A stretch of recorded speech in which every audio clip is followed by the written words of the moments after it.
Hola, ¿cómo están? Buenas tardes. Quiero agradecer pues al comité organizador por la oportunidad de discutir este tema que es de bastante interés. Es un tema nuevo que ha estado evolucionando pues en los últimos años. Y para esto pues he invitado un panel de amigos y de excelentes profesionales, como lo son el doctor Alejandro Manduley, el doctor Gaspar Pérez Jiménez, el doctor Franklin Castillero y mi persona que voy a fungir como coordinador.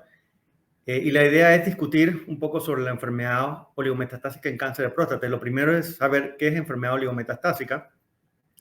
Esta se viene a identificar claramente por Hellman y Wissenham en 1995. Y ellos definen a un estado intermedio de propagación del cáncer entre la enfermedad localizada y la enfermedad metastásica generalizada. ¿Y por qué es importante identificar hacer esta diferencia? Porque estos pacientes tienen un mejor pronóstico. ¿Y en qué se basa la definición de enfermedad oligometastásica? Pues en el número de metástasis, el tipo de imágenes que estemos utilizando y a una biología tumoral favorable. Estos son los estudios clínicos que han definido la enfermedad oligometastásica en cáncer de próstata. Y probablemente lo más importante de evaluar aquí es aquellos pacientes que tienen menos de 3 metástasis, es el punto de corte más utilizado.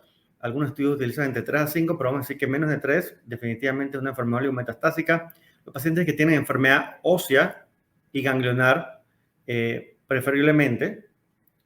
Y en los últimos estudios se ha utilizado estudios de imágenes nuevos con radiotrazadores específicos para el cáncer de próstata, como el PET, PSMA, el PET con galio, etc.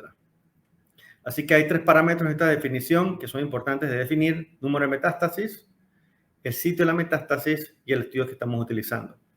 ¿Y por qué hago énfasis en los estudios? Porque tradicionalmente, o los estudios convencionales son la tomografía, la resonancia magnética, el centelleo óseo, pero estos estudios tienen limitaciones para los pacientes que tienen baja carga tumoral, su sensibilidad es bastante limitada, y en los últimos años se han estado desarrollando nuevas técnicas como la resonancia magnética de cuerpo entero y el PET con radiofármacos específicos para próstata, que han incrementado las tasas de detección, la sensibilidad y el valor predictivo negativo de estas pruebas.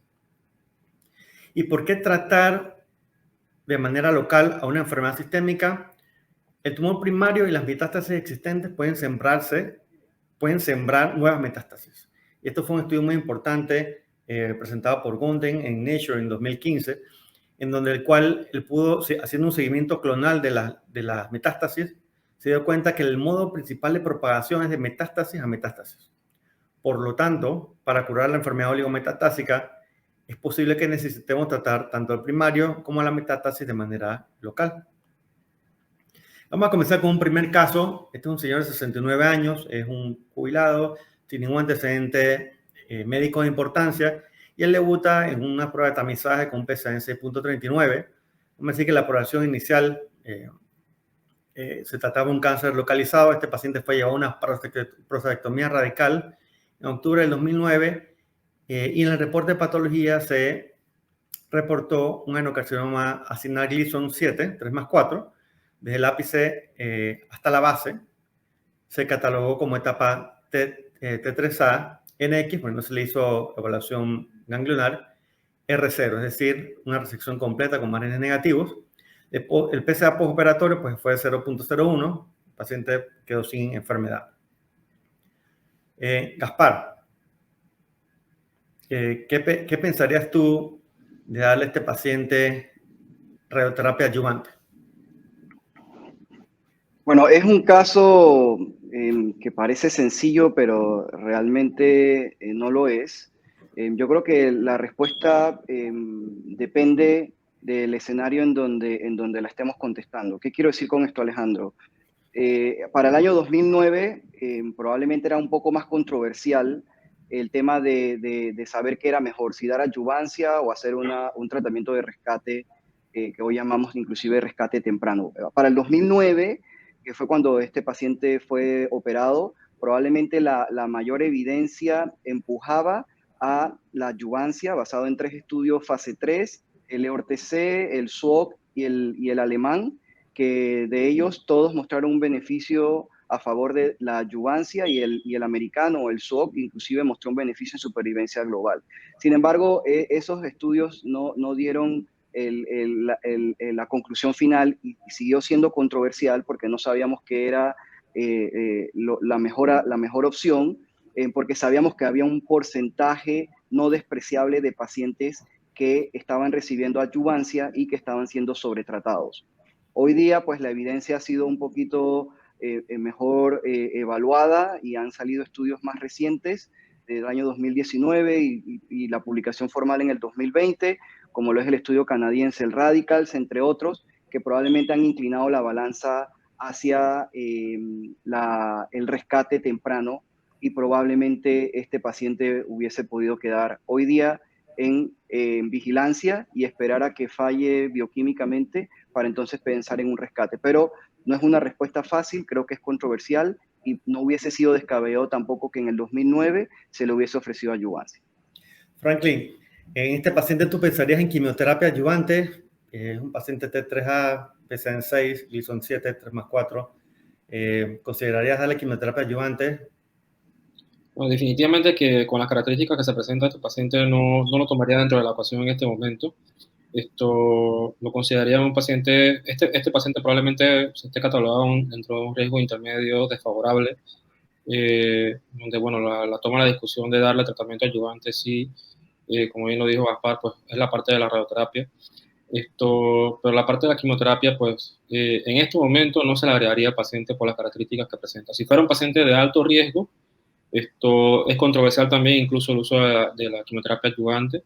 Solo hay un estudio que ha demostrado un beneficio estadísticamente significativo en términos de supervivencia global, el RTG 0521. Pero en este caso, pues este paciente no aplicaría para ese estudio. Así que lo dejaría de mi parte con vigilancia. Este paciente se llevó a una junta multidisciplinaria de tumores y se decidió vigilancia. Para ese entonces, él continuó con su vigilancia y el PSA, bueno, fue subiendo 4 años después, 0.06, 0.11, 0.22 en marzo del 2015. Como sabemos, la Sociedad Americana de Urología pone como punto de corte 2 PSA mayores de 0.2 para catalogar como una falla o una recurrencia bioquímica, que fue el caso del paciente, como ven acá. Él se le hizo estudios convencionales de resonancia magnética pélvica y gammagrafía ósea, y ambos fueron negativos por enfermedad medible. Esto es un caso que ven frecuentemente los urólogos, ¿no? El paciente que lo opera y, bueno, comienza el PSA a elevar. Alejandro, ¿tú qué sugerirías que en este caso en particular?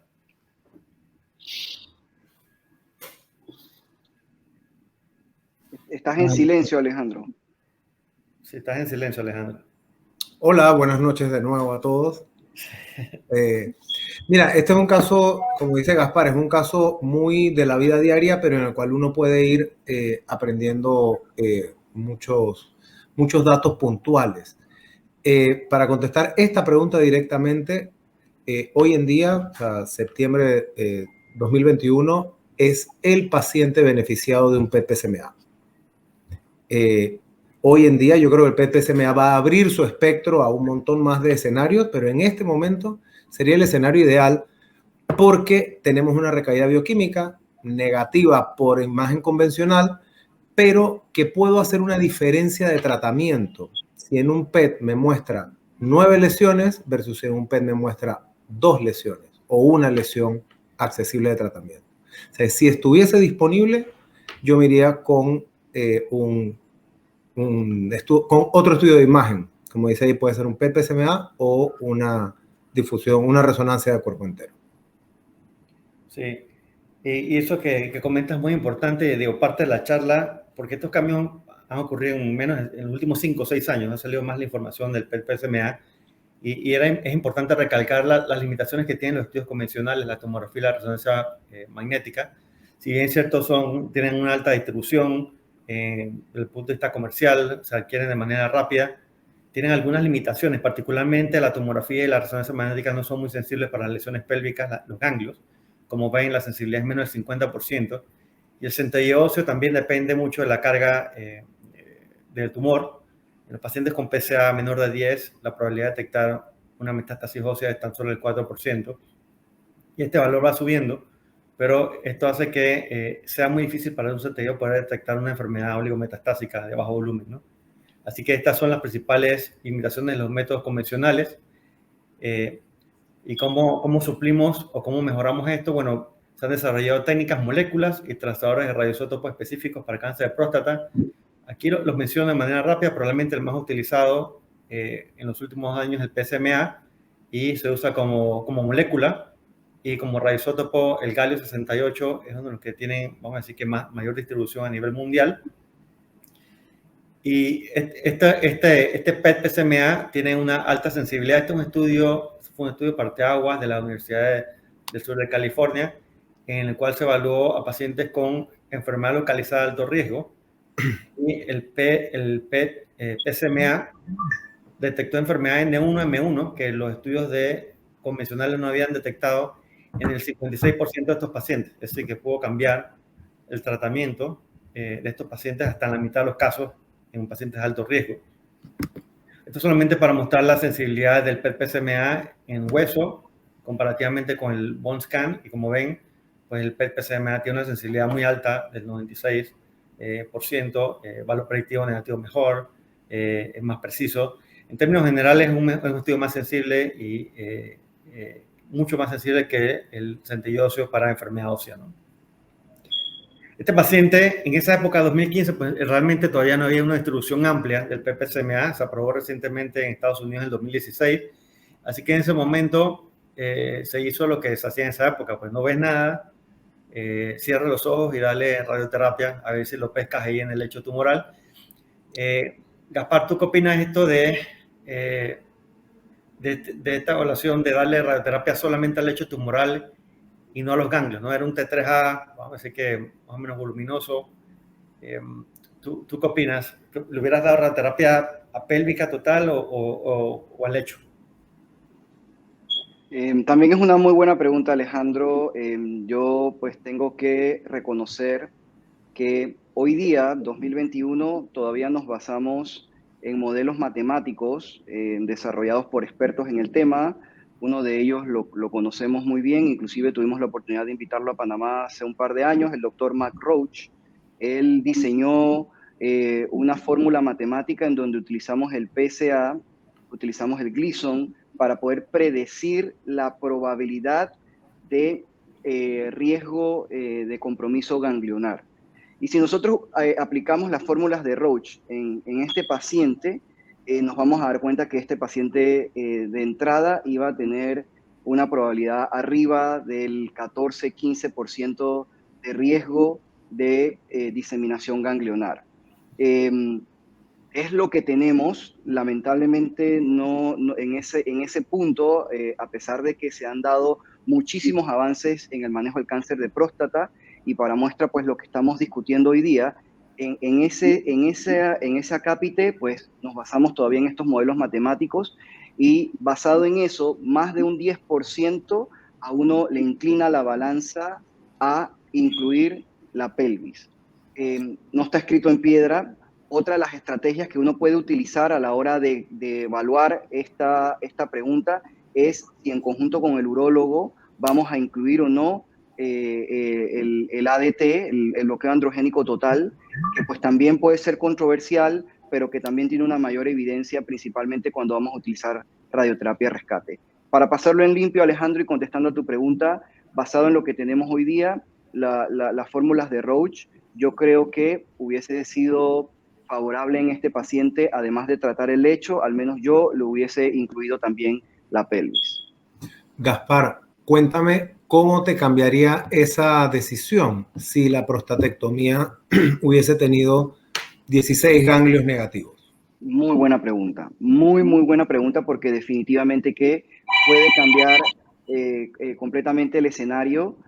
Sin embargo, insisto, estamos hablando de probabilidades, y por probabilidades el riesgo de compromiso ganglionar no va a cambiar, pero definitivamente que puede hacerlo a uno recular. Yo creo que, sumado a lo que muy bien preguntas, Alejandro, si hubiese tenido una disección ganglionar y si además hubiésemos considerado o consideramos en este paciente incluir manejo de rescate con bloqueo androgénico total, probablemente uno se hubiese mantenido en incluir solamente el lecho. De lo contrario, sin ADT, sin linfa, con lo que tenemos hoy día, yo le hubiese incluido los ganglios. Perfecto. Este paciente, bueno, esta discusión es muy importante y ya Gaspar hizo como un adelanto sobre qué es lo mejor, radioterapia adyuvante o radioterapia de rescate temprano. Particularmente en este paciente, como ven, se hizo una radioterapia de rescate.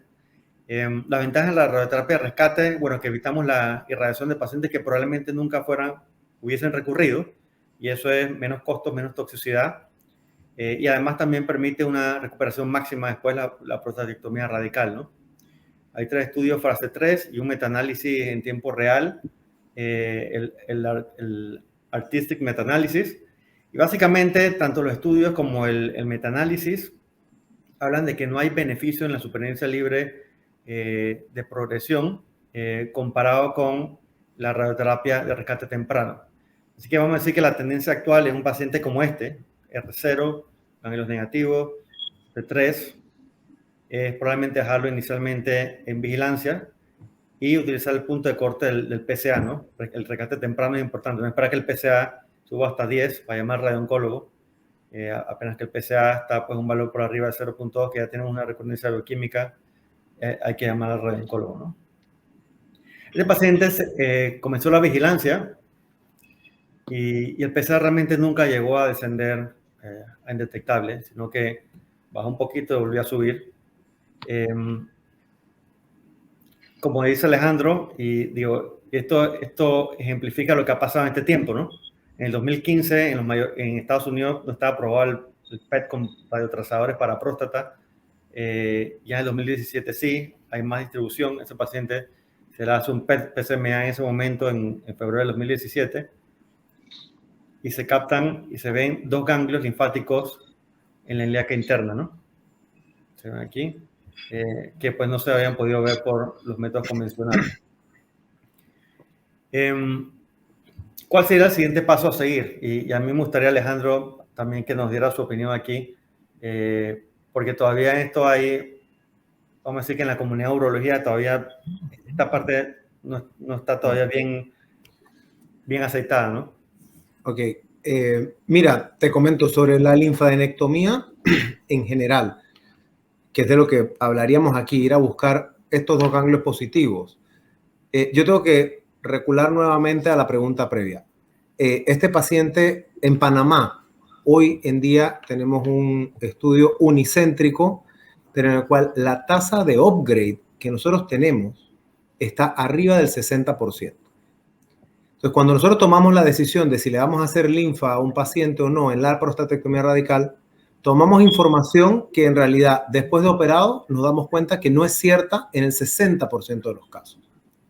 Y la verdad es que una linfadenectomía siempre nos va a quedar la duda de si hubiésemos cambiado la evolución de este paciente. Pero no fue. Y ya estamos 5 años después y tenemos 2 ganglios que son buscables quirúrgicamente. Al menos me parece, no es una cirugía sencilla, pero la linfadenectomía, haciendo un poquito de historia, es el inicio de la laparoscopía urológica. Hace unos 30 años que se hace linfadenectomía para cáncer de próstata. No digo que sería un caso sencillo, pero hay por lo menos unos 15 años más de experiencia en linfadenectomía que en prostatectomía. Por vía laparoscópica, por vía abierta, esa cirugía es prácticamente imposible. Eso es muy profundo en pelvis. Y tener en cuenta que la linfadenectomía de rescate tiene... la linfadenectomía de rescate, uno como cirujano está acostumbrado a curar, y realmente la linfadenectomía de rescate uno la debe ver como una línea más. De alguna manera, como los radioterapeutas en eso son un poquito más sensatos y lo ven así, es una línea más. Muy probablemente ir a buscar esos ganglios no lo voy a curar, muy probablemente, pero sí voy a comprar tiempo. En un caballero que ya tenía 69, ahora debe tener 75, y realmente comprar 1 año y medio, 2 años, tiene mucho sentido. O sea, a esa edad, basándonos un poquito en la charla previa, tiene 2 años a esa edad es mucho más que 2 años a los 40 años. Así que yo sí creo que hay un papel del rescate quirúrgico, sobre todo en casos como este, que nos muestra enfermedad accesible en poca cantidad. Y quitándonos la bandera de curadores, en este caso no vamos a curar. Estamos simplemente dando una línea más.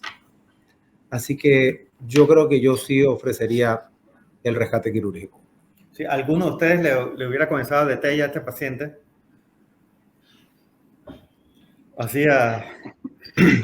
Porque a veces Mira, ahí yo creo que hay un mea culpa de los urólogos. Los urólogos, y es así, hay una cosa que se llama el fenómeno de mi paciente.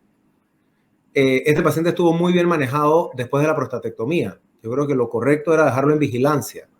Pero en la consulta, en el man-to-man con el paciente que está recayendo bioquímicamente, muchas veces cometemos el error de tener a todo el mundo feliz empezándole un ADT, y porque el PSA está en 0, el paciente y la familia están felices, pero realmente no estamos haciendo buena medicina. Entonces, hay veces que tenemos que aguantarnos un poquito el ADT hasta que realmente sea necesario. Es verdad que es nuestra línea más larga, es la línea que más va a durar en todos los casos, es la línea menos tóxica probablemente en todos los casos, pero aún así debemos aguantar un poquito la mano en algunos pacientes, y yo creo que este es uno de ellos. Él demoró 6 años en recaer. Evidentemente es una enfermedad con una agresividad moderada o leve, pero no creo que sea agresiva. Sí, yo coincido contigo. Sí, probablemente, siguiendo en tu línea, Alejandro, yo sí creo que bueno, los que estamos viendo próstata y los urólogos sobre todo también, a veces la ADT es difícil de vender a un paciente relativamente joven con una vida sexual. Es bien difícil, se vuelve un tema muchas veces con el paciente. No quiero ADT por el tema de la disfunción sexual y la falta de placer, de deseo sexual por la ADT. Así que es un tema que siempre retrasar la ADT se vuelve más bien como algo que el paciente, que claro. Sí. Este paciente, yo creo que a la hora de vender esta cirugía, ese sería mi argumento. Sí. Hey, es una cirugía en la que te retraso el ADT. Si todo sale como queremos, te lo retraso 1 año, 1 año y medio. Creo que es vendible con ese argumento. Perdón, Alejandro, y solamente para agregar, haciendo eco de todo lo que mencionó Alejandro Manduley, yo creo que para contestar puntualmente a lo que preguntó Alejandro Crismat, con este caso, yo creo que hoy día este paciente, si hacemos una encuesta, sin temor a equivocarme, estoy seguro que más del 50%, y no en Panamá, probablemente en un congreso internacional, en este momento a este paciente le agregarían ADT. Mira, si nos queremos poner, no es un paper siquiera, es un póster del ASCO-GU pasado, el antepasado, el presencial, en el cual usaban el tiempo de doblaje de PSA para el paciente recaído con MED viable. Y en ese caso usaban el año, 12 meses. Y tenía un poco de sentido. Realmente, si realmente tenemos un tiempo de doblaje menor del año, pues empezar la ADT. Pero si no lo tenemos, podemos esperar y van a pasar años antes de que lo tengamos que usar. Porque este paciente se llevó una junta multidisciplinaria y como ves aquí el mundo está dominado por radioncólogos ahorita mismo en próstata. Se le ofreció ADT con radioterapia estereotáxica ablativa nodal. Como les comenté, los pacientes siempre cuando le dicen ADT, al principio dicen, no, yo no voy a recibir ningún ADT, yo tengo mi pareja, etc. Pongo esto porque es importante, ¿no? Este paciente había recibido radioterapia al lecho, y cuando se hace el plan, de hecho se dice al paciente que bueno, radioterapia pélvica es una opción, pero hay un riesgo de toxicidad vesical, ¿no? Así que se le plantea las dos, estereotáxica y pélvica, y al final el paciente inicia ADT, lo acepta y se somete a SBRT nodal. Comienza goserelina, 10.8 miligramos subcutáneos cada 3 meses, y pre-SBRT PSA en 0.341, se le dio SBRT a los 2 ganglios, 30 Grays en 3 fracciones. Antes de continuar, quizás para los que no están familiarizados, me gustaría que Aspar le explicara en qué consiste la radioterapia estereotáxica. Bueno, pocas palabras, la radioterapia estereotáxica no es otra cosa que entregar dosis altas de radiación al sitio puntual o al área tumoral o target que queremos tratar. Es una dosis ablativa, a diferencia de la radioterapia convencional, en donde las dosis son más bajas porque tenemos que hacer un margen más amplio por cercanías con otros órganos. El SBRT es el que pues también en algunos términos hemos podido de alguna manera relacionar con el concepto de radiocirugía, pero la radiocirugía se utiliza más en el escenario cerebral. El SBRT es el equivalente, pero fuera del cráneo, y dicho pues en pocas palabras es entregar dosis altas de radiación puntualmente al target que queremos tratar con la intención de erradicar esa lesión. Es como el equivalente a extirparlo quirúrgicamente. Sí. Sí, hay algunos estudios que han comparado la radioterapia pélvica versus el SBRT. Está este estudio de Blazer, un estudio, vamos a decir, una institución retrospectivo. Y vamos a decir que lo importante de este estudio es que probablemente para pacientes que tienen un solo ganglio, la radioterapia pélvica total pareciera ser mejor en cuanto a la supervivencia libre de progresión que el SBRT, pero cuando se trata más de dos ganglios, que es el caso del paciente, pues no hay diferencia. Este estudio es bastante reciente, de hecho es de 2019, es antes de que se tomara la decisión con el paciente. Pero sí, siempre que se pueda dar radioterapia pélvica y sobre todo cuando es un ganglio, probablemente sea mejor dar RT pélvica, ¿no? Perdón Alejandro, cortito. Creo que sí, estoy totalmente de acuerdo contigo, pero pues tal vez agregar del punto de vista dosimétrico, no es fácil dar radioterapia pélvica después de haber tratado el claro. hecho, que fue lo que pasó en este caso, por el hecho de las dosis altas que pudiesen llegar a la vejiga y al recto. Sí, y de hecho el comentario de Alejandro también, y creo que es importante meterlo porque yo creo que la cirugía, ahora que puedes seleccionar mejor el paciente con los estudios de imagen con radioisótopos específicos, probablemente el cirujano se sienta más confiado de plantear una linfa, tener un estudio altamente sensible específico, y han salido múltiples series, ¿no? Evaluando el error de la linfa de rescate, pero ya utilizando los nuevos radiotrazadores como el Fluor 18, el PPCMA, ¿no? Y la idea pues es posponer obviamente el tratamiento hormonal con una morbilidad aceptable. Este es una de las series más grandes de Satoni. Importante aquí, a 51 años la supervivencia libre de recurrencia radiológica es el 51%, bastante alta, y libre de recurrencia bioquímica hasta un tercio de los pacientes. Y lo que le comento, ¿no? Lo importante de saber cuando estamos con una enfermedad oligometastásica, a 5 años la supervivencia global es de 5 años, ¿no? Así que sí, el paciente adecuado se pueden evaluar todas estas opciones de tratamientos locales con muy buen pronóstico, ¿no? Este paciente, bueno, después de los 6 meses interrumpió la terapia hormonal porque ya tenía su vida en pareja. PSA pues bajó a 0.02 y se volvió indetectable y realmente estaba asintomático, sin hormonoterapia desde diciembre del 2017 hasta junio del 2021, que fue su última evaluación, ¿no? Así que ahí sí le pegamos, utilizando el PET-PSMA, ahí sí le pegamos a las lesiones metastásicas y el paciente ha tenido un buen pronóstico, ¿no? Una intervención corta, 1 minuto, Gaspar, sobre estas preguntas. ¿En qué caso realizar? Sí debemos dar radioterapia adyuvante definitivamente. Esto ya lo mencionaste, la radioterapia pélvica electiva versus SBRT, y en qué casos ADT y por cuánto tiempo en estos pacientes. Sí, bueno, la radioterapia adyuvante, como tú muy bien dices, basada en los últimos estudios, ha perdido un poco la indicación comparado con lo que hacíamos previamente con los estudios de fase 3 que ya habíamos mencionado.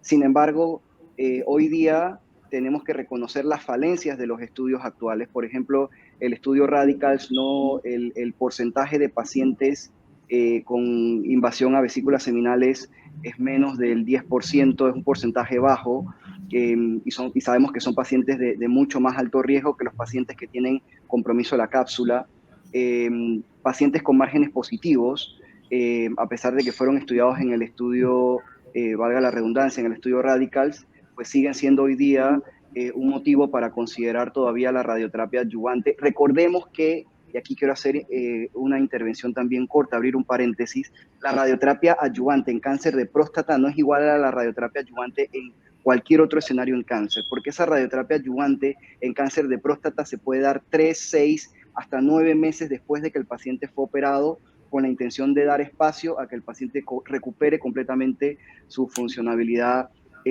urinaria y se pueda recuperar completamente de la cirugía. Entonces, para pasarlo en limpio, pacientes con márgenes positivos, hay que verlos con cautela. Pacientes con compromiso de vesículas seminales, hay que verlos con cautela, no fueron adecuadamente evaluados en el estudio Radicals, y por supuesto pacientes que persistan positivos, que no negativicen después de una prostatectomía radical, y que tengamos pues la certeza, ya sea con un PET-PSMA o con los estudios que tengamos a disposición, de que no hay evidencia de enfermedad metastásica, pues es un paciente que te está diciendo que probablemente se va a beneficiar de la radioterapia adyuvante, tomando en cuenta las consideraciones de que la adyuvancia en próstata tiene pues esas características que mencioné, que se dan hasta inclusive 6 meses después de operado.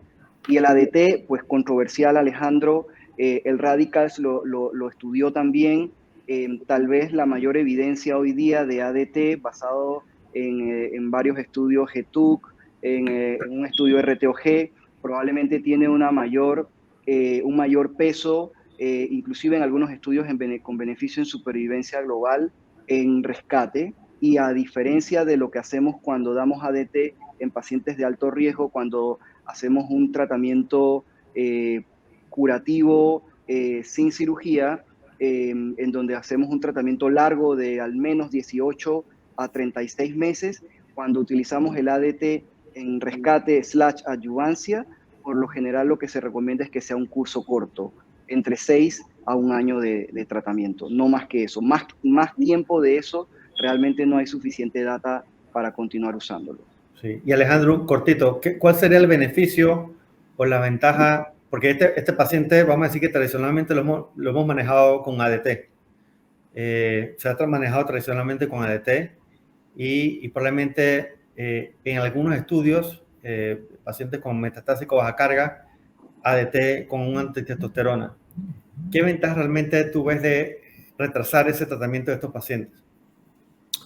Que yo creo que este es un paciente muy particular. O sea, yo realmente retrasar el tratamiento en un metastásico suena feo en principio, pero estamos hablando de una recaída de un tratamiento local con un PSA bajo.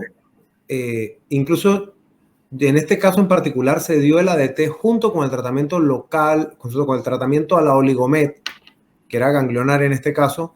Probablemente yo incluso me hubiera inclinado, si fuese quirúrgico, en operarlo sin ADT y esperar realmente ver cuánto tiempo compramos con esto que vemos como una línea más.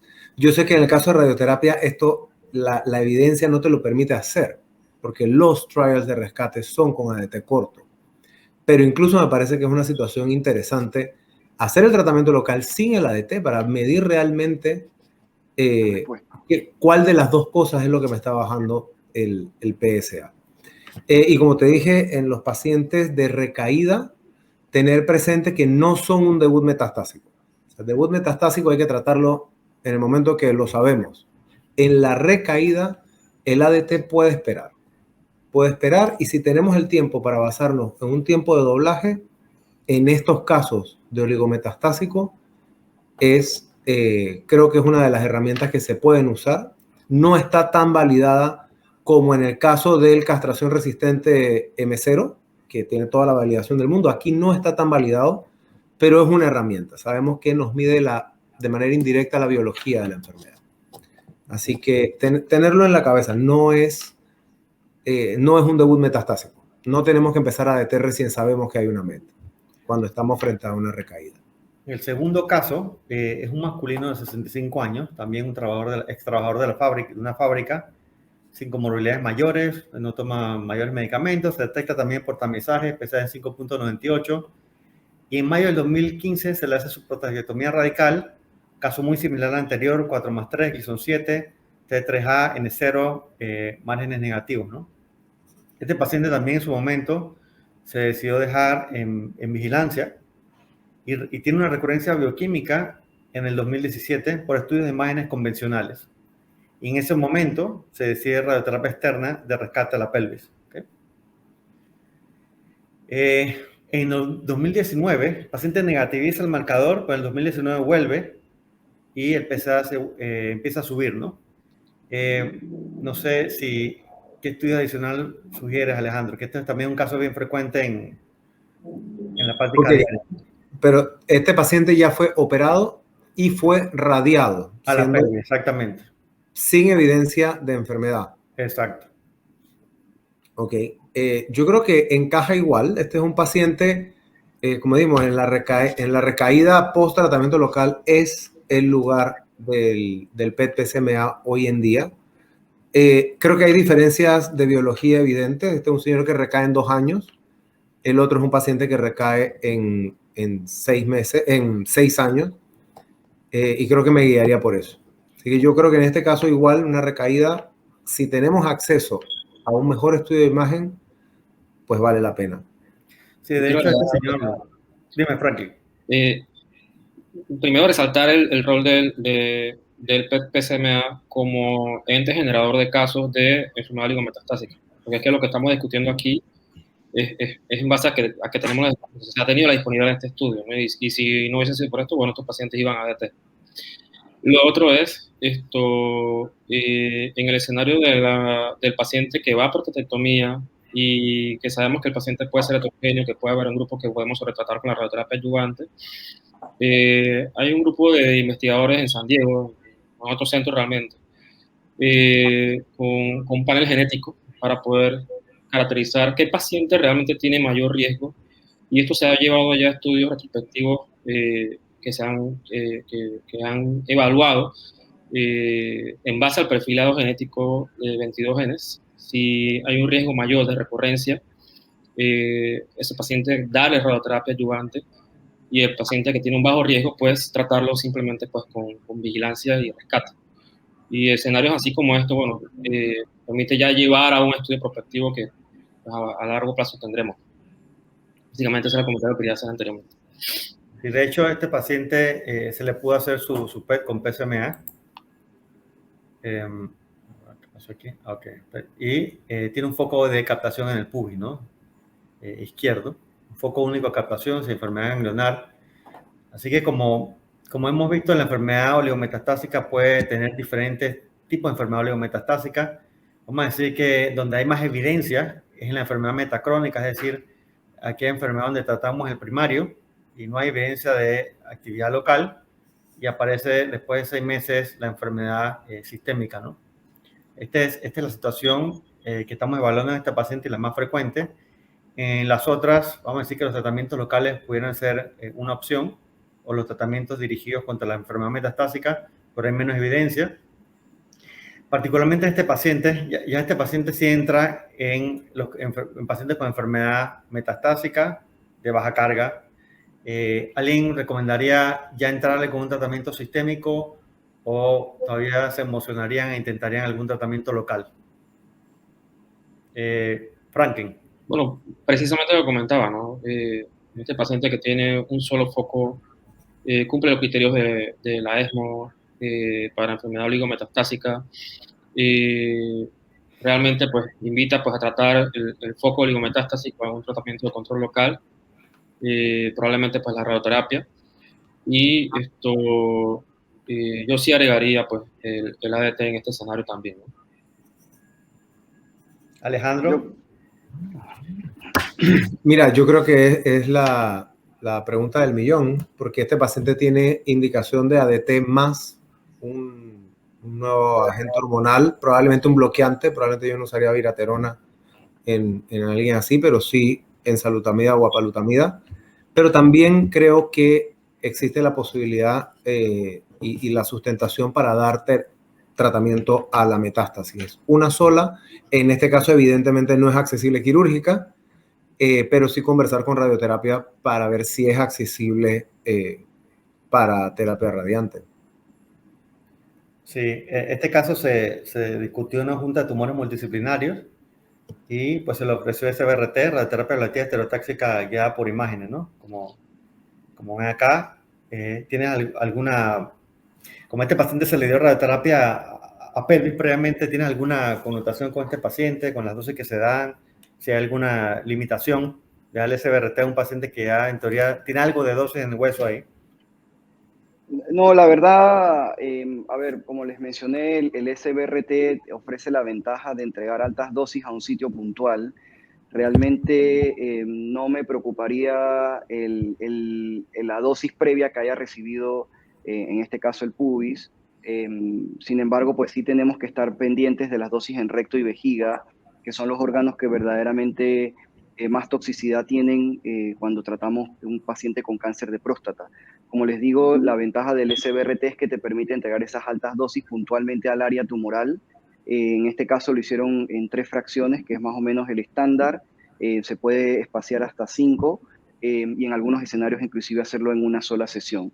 Como es hueso y como es SBRT, realmente la dosis que le llega a los órganos circundantes es baja. Sí, de hecho el paciente, bueno, recibió SBRT sola, sin tratamiento hormonal, y el PSA cayó. Y prácticamente llegó casi indetectable. En junio del 2020 estaba en 0.5, comenzando un PSA en noviembre de 9, o sea que la radioterapia, pues, el mejor este paciente no está recibiendo ADT. Y quizás lo importante de esto es mencionar que sí, ya tenemos algo de evidencia, probablemente antes eran más series de casos, ya hay algunos estudios, no fase 3, pero sí fase 2 comparativos. Vamos a decir que los más conocidos son el STOM y el Oriol, que ven acá. En este estudio STOM, los pacientes que tenían oligometástasis, y aquí lo definieron por PET con radiofármaco específico, menos de 3 lesiones, se llevaron a vigilancia activa, es decir, a no darle nada, versus a un tratamiento local, que podía ser radioterapia o cirugía. Y el punto primario de este estudio era la supervivencia libre de ADT. Es importante mencionar que los pacientes que recibieron un tratamiento local hubo una respuesta o una disminución del marcador importante del PSA, un 75%, pero inclusive en los pacientes de vigilancia el PSA también podía bajar. Y la supervivencia libre de recurrencia pues, fue superior en el grupo que se recibió SBRT. Y el punto primario, que es la supervivencia libre de ADT, de hormona, pues los pacientes que recibieron SBRT fue superior, 21 versus 13 meses, con una buena supervivencia global a 5 años, como ya hemos visto consecutivamente en casi todos los estudios. Más del 80% de los pacientes están vivos a los 5 años. O sea que este grupo de oligometástasis es un grupo que hay que evitar el sobretratamiento. Tratamiento hormonal por 5 años incrementa los riesgos de toxicidad cardiovascular, y el tratamiento con antitestosterona aumenta la toxicidad económica. Así que eso es muy importante tener en cuenta este grupo de pacientes. El Oriol, aquí el punto primario de la supervivencia libre de progresión, también lo cumplió. Los pacientes que recibieron SBRT tuvieron menos progresión en los 6 meses que aquellos que estuvieron en el grupo de observación. Y de esto ya hay estudios fase clínicos corriendo, fase 3, no solamente en próstata, también en mama, pulmón, colon, y creo que van a dar mucha información. Inclusive los estudios, el grupo COMET lo divide en 1 a 3 metástasis, y hay otro estudio fase 3 que incluye pacientes con 4 a 10 metástasis. A ver hasta dónde podemos extender esa definición, ¿no? Creo que en estos casos hemos podido ver la evolución de los pacientes con cáncer de próstata. El paradigma tradicional, hasta hace poco menos de 5 años, era que los pacientes venían con una enfermedad localmente avanzada, que pasaba a ser una enfermedad diseminada hormonosensible a una enfermedad resistente a la castración. Y vamos a decir que identificar esta situación, que es la enfermedad oligometastásica, con un mejor pronóstico, ha cambiado el paradigma hacia identificar 4 grupos: la enfermedad localmente avanzada, la hormonosensible diseminada, la resistente a la castración y el estado oligometastásico, en donde los tratamientos sistémicos sí pueden ser importantes, pero es también importante los tratamientos locales, y donde los estudios ya no convencionales, los estudios específicos, juegan un rol muy importante para poder definirla. Hay algunas preguntas sin resolver con respecto a este caso clínico 2 y esta situación clínica, y me gustaría ver cuáles son sus impresiones. Gaspar, ¿cuál es el mejor método de imagen o la combinación óptima? Si solamente con la detección por un estudio como un PET, con un radiotrazador, puede identificar por sí solo una enfermedad que clínicamente se va a comportar como oligometastásica, si ya existe alguna firma genética para este grupo de pacientes en particular, no para el localmente avanzado.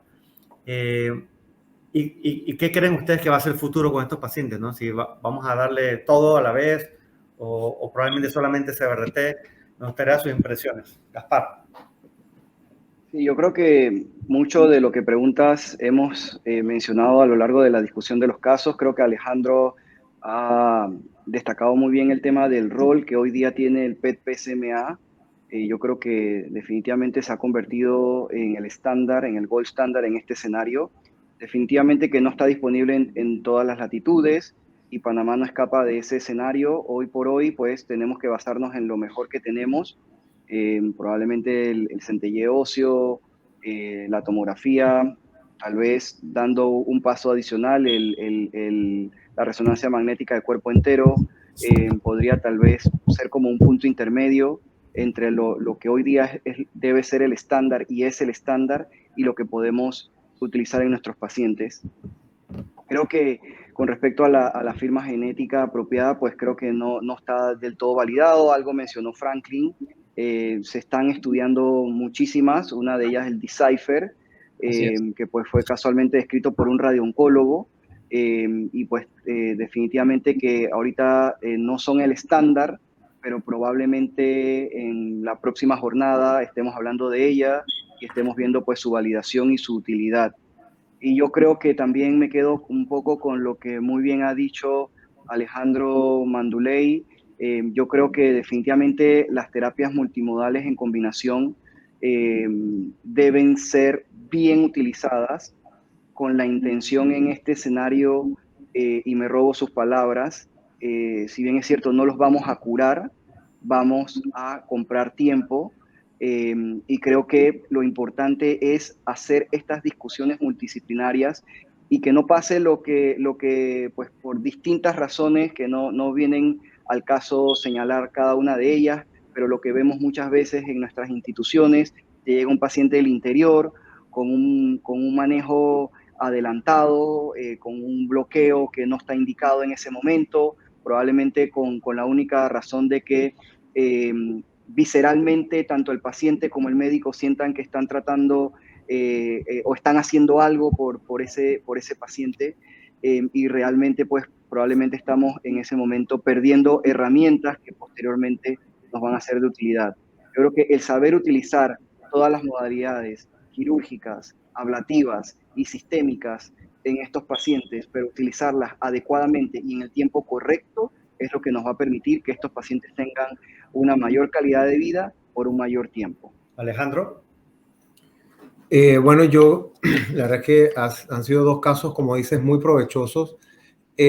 Yo, igual que Gaspar, creo que un poco con la bolita de cristal, en poco tiempo vamos a estar, como dice Franklin, teniendo una caracterización molecular. Hoy en día todo es inferencia. Este paciente tiene demasiadas METs para poco PSA, por lo tanto tal cosa. O este paciente me recayó en 6 años, este otro en 9 meses, por lo tanto tal cosa. Creo que esas inferencias, entre más conocimiento de la enfermedad tengamos, pues menos las vamos a tener que hacer y vamos a tener una medicina más dirigida, más correcta para nuestros pacientes. En cuanto al oligomet como tal, el PET ha estado extremadamente presente en esta conferencia precisamente porque es el escenario donde el PET hoy en día tiene validez. Ahí me tengo que extender un poquito en mi especialidad. Yo creo que el PET, a los urólogos nos pasó que cuando compramos martillo todo nos parece clavo, y empezamos a mandarle PET a todo el mundo. Hoy en día, la única indicación del PET es esta. No tiene indicación en ningún otro escenario. Y creo que esto va a ser falso en muy pocos meses, donde vamos a empezar a tener otras indicaciones de PET.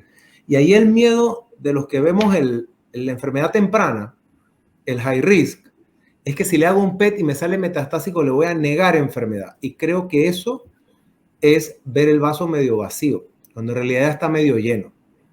En el high risk con PET, yo no le voy a negar el tratamiento local. Lo que voy a hacer es que voy a agregar un tratamiento a las metástasis que cada vez vemos más que tiene sentido en el cáncer oligometastásico. ¿Sí? Voy a cerrar con esa opinión sobre la bolita de cristal y el PET en urología. Yo quiero agregar ahí esto, de hecho, precisamente el año pasado, Stampede, uno de los brazos demostró que en la enfermedad oligometastásica el tratamiento de control local mejora la supervivencia global. Así que hacia allá vamos todos dirigidos. Yo creo que esto va a ser algo como extrapolado de otros modelos tumorales, como el cáncer de la mama, donde damos un tratamiento sistémico y cuando hay progresión local, mandamos al paciente a darle radioterapia, mandamos a hacer una mastectomía paliativa, para no quemar, en términos usuales, una línea de tratamiento y cambiar de línea de tratamiento. Entonces, el tratamiento de control local debe ser considerado una línea como tal, adicional a los tratamientos sistémicos, y con esto, pues, así evitamos, pues, deteriorar la calidad de vida al paciente, pues, con potenciales tratamientos que pueden precisamente pues, tener una toxicidad importante. Así que sí, yo creo que todos vamos en ese sentido y bueno, de nuevo destacar el rol del PET-PSMA como ente que nos permite identificar pacientes con esta entidad que desde mi punto de vista biológicamente es completamente diferente a la de un paciente con enfermedad metastásica de entrada, con enfermedad de alto riesgo, alto volumen de enfermedad. Este es otro tipo de enfermedad y probablemente pues, con los estudios moleculares posteriormente en un par de años nos daremos cuenta de cómo identificarla, así como lo hemos hecho ya en otros modelos como el cáncer de la mama. Sí. Yo creo que es muy importante lo que han comentado y lo que decía Franklin, esto de cómo predecir qué pacientes tienen enfermedad oligometastásica. Se han desarrollado o están en desarrollo varios modelos tumorales de expresión de microarreglos, de evaluación del fenotipo, si es del programa de plasticidad epitelial, y evaluando también la carga mutacional en pacientes para predecir la respuesta a la radioterapia estereotáxica. Eso está, no hay todavía firmas comerciales, pero vamos a decir que es un área de estudio, tratar de identificar a ese paciente para tratar de evitar los tratamientos sistémicos, ¿no? Y manejarlo más localmente, ¿no? Y mira, un comentario de cierre. Hay una indicación que cambió. O sea, realmente hace unos años sí no era criticable empezar este ADT temprano. Pero esos panameños que están en ese ADT temprano son rescatables. Ahí es el urólogo el que tiene que hacer un mea culpa. Tengo un paciente que tiene 8 años en ADT y cuando voy a revisar el expediente, pues nunca tuvo una situación metastásica. Uno puede recapitular y no pasa nada. Quitamos el ADT, reevaluamos, retapificamos y tomamos decisiones, que es algo que a veces tenemos miedo de hacer, pero que creo que estamos en un momento de la enfermedad en la cual esa indicación cambió y no es un error agarrar a estos pacientes y reevaluar la situación en la que estamos. Sí, particularmente esta situación está por impulso tecnológico, ¿no? El PET con los radiofármacos o los radiotrasadores específicos para próstata, que yo creo que es importante recalcar porque le hemos hablado intensamente que en Panamá no hay PET-CT, pero no hay radiofármacos específicos para próstata. Tenemos la 5-FDG que realmente no funciona, no es sensible para la próstata. Así que estos pacientes, si quisieran hacerse ese estudio, no sería en Panamá, sería en otro país. Pero vamos a decir que ese impulso tecnológico puede identificar al paciente que realmente es oligometastásico, ha hecho que este tema venga a la palestra, no solamente la SBRT, sino también inclusive la cirugía, que ya puedes identificar bien el paciente. Y probablemente, no sé cómo estemos dentro de 10 años, pero ahorita en este momento estamos en la parte bastante optimista porque hay fase 2 que son positivos y vamos a ver los fase 3 donde nos van a dejar, si acá abajo o si acá. Pero creo que es un tema para discutir porque en general el paciente con cáncer de próstata, un tema siempre se vuelve la ADT. Doctor, ¿cuándo me va a quitar la ADT? Doctor, yo no quiero ADT. Y este es un grupo de pacientes que definitivamente podemos evaluar estrategias locales para retrasar ese tiempo de ADT y mejorar su calidad de vida, porque la sexualidad sabemos que es parte importante de la calidad de vida del hombre, ¿no?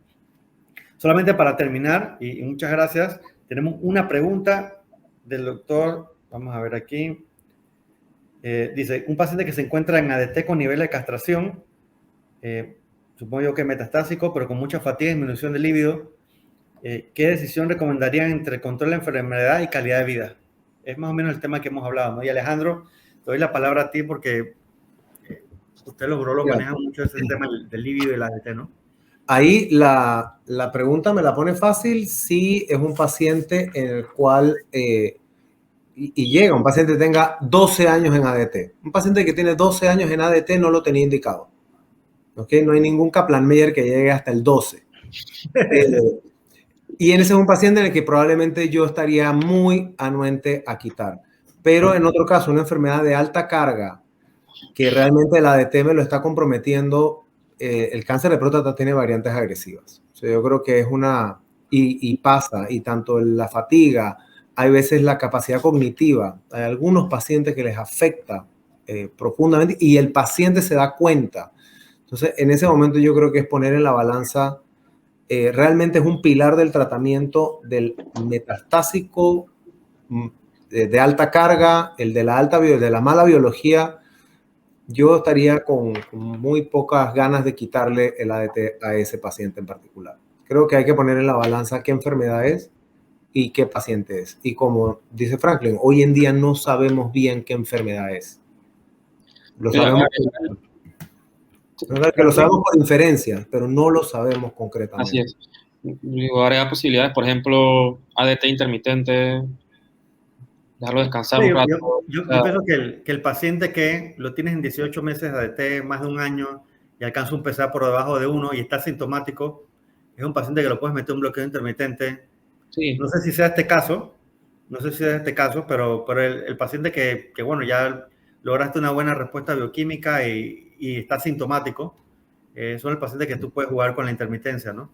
Claro, pero el paciente que empezó con el PSA en 130 y que a los 2 años tiene el PSA en 31, ese paciente no es... Claro. Realmente me costaría mucho, claro, correcto, quitar un ADT. Bueno. Claro. Sí. Entonces, solamente... Como balanza, como sí. todo.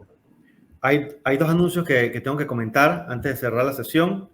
Uno, el certificado de participación se puede descargar en el menú principal en el botón certificado. Todas las charlas de congreso están disponibles en la plataforma por los próximos 15 días. Quiero agradecer al panel, creo que ha sido una excelente discusión de un tema que es reciente. De hace 2, 3 años ya tenemos esta discusión, vamos a decir que los mismos panelistas, pero en la vida real. Y es un tema que nos gusta porque ha estado cambiando y también depende de las escuelas.